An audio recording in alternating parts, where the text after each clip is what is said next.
खबर है देहरादून से, जहां जोशीमठ आपदा को लेकर जो कमेटी का गठन हुआ था उसकी एक बैठक हुई है। एसीएस आनंद वर्धन की अध्यक्षता में यह बैठक हुई। जोशीमठ में पुनर्वास और मुआवजे को लेकर इस मीटिंग में चर्चा की गई। देखिए, हाई पावर कमेटी की बैठक में 3 बिंदुओं पर मुख्यतः चर्चा हुई है। सबसे पहले जमीन और मकान के बदले पूरा मुआवजा तय होगा, इस पर चर्चा हुई है। 100 वर्ग मीटर में सरकार बनाकर देगी मकान।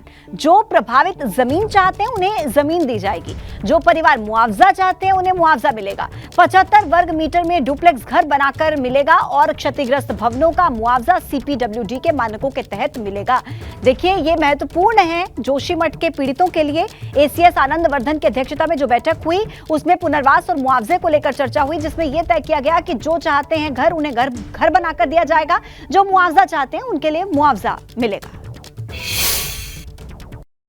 जिलाधिकारी के यहाँ से जो एक प्रस्ताव आया था और काइंड ऑफ सहमति से कि ये इस लाइन पे हमें चलना है, उसमें 3 ऑप्शन दिए गए हैं और तीनों पे ऑप्शन पे चर्चा हुई और सैद्धांतिक रूप से समिति द्वारा सहमति दी गई कि ये ठीक है और इसको कैबिनेट में ले जाया जा सकता है। हाँ, 3 ऑप्शन है। पहला विकल्प ये है कि भूस्वामियों को, प्रभावी जो भूस्वामी हैं उनको वन टाइम सेटलमेंट में भूमि की कीमत और भवन की कीमत वो दिया जाए। दूसरा ऑप्शन ये है कि हम ज़मीन दें उनको 100 वर्ग मीटर। अगर मान लीजिए कि किसी को 200 वर्ग मीटर का ज़मीन था जिस पे घर उनका था, तो हम 100 वर्ग मीटर उनको ज़मीन देंगे और भवन बनाने के लिए जो जिनका भवन जहाँ पर था उसका कितना स्क्वायर मीटर, कितना एरिया, उसके हिसाब से उनको पैसे दे दें और वो खुद घर बना लें। तीसरा ऑप्शन ये है कि हम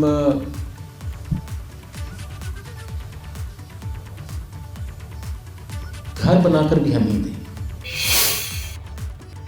जोशीमठ की आपदा को लेकर भाजपा प्रदेश अध्यक्ष महेंद्र भट्ट ने भी बड़ा बयान दिया। महेंद्र भट्ट ने कहा कि स्थानीय लोगों के आंदोलन में एआईएसए जैसे वामपंथी दलों का हाथ है। वामपंथी दल चारधाम यात्रा को प्रभावित करने की साजिश रच रहे हैं। इसी के साथ ही एनटीपीसी जैसी महत्वपूर्ण परियोजना को भी प्रभावित करने की साजिश की जा रही है।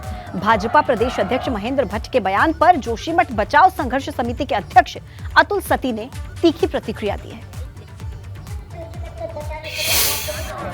जोशीमठ क्योंकि धार्मिक क्षेत्र होने के साथ साथ सामरिक दृष्टि से महत्वपूर्ण क्षेत्र है और वहाँ पर जो मेरी जानकारी में है कि वामपंथी संगठन उस क्षेत्र के इस धार्मिक यात्रा को, साहसिक पर्यटन की यात्रा को प्रभावित करने का प्रयास कर रहे हैं।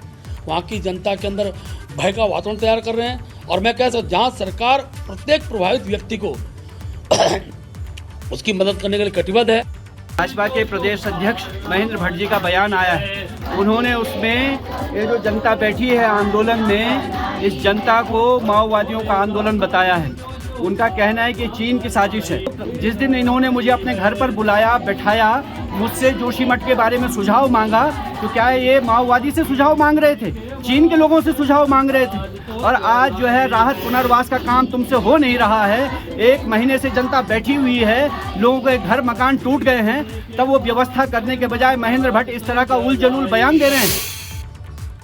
और कार्य समिति की बैठक में मुख्यमंत्री पुष्कर सिंह धामी ने भी जोशीमठ को लेकर बयान दिया। कहा कि आपदा का चारधाम यात्रा पर कोई असर नहीं पड़ेगा।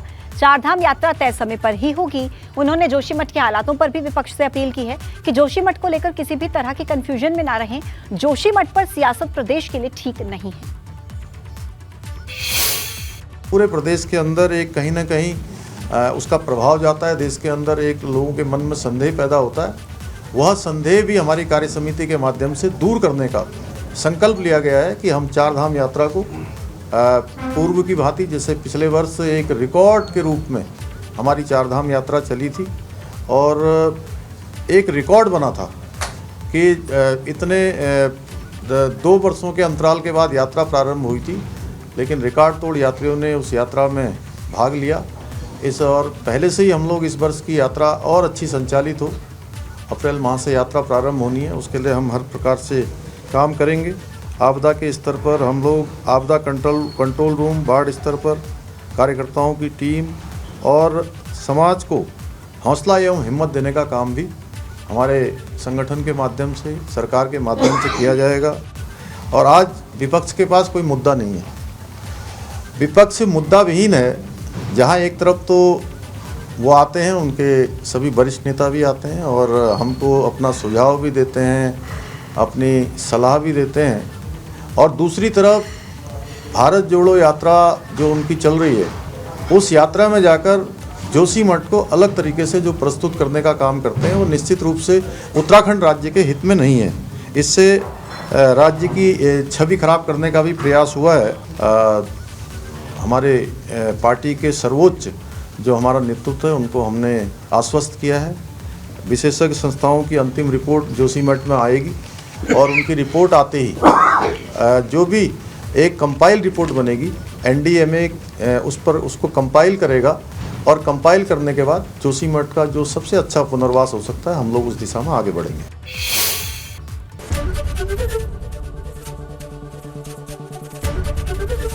एबीपी गंगा, खबर आपकी, जुबान आपकी।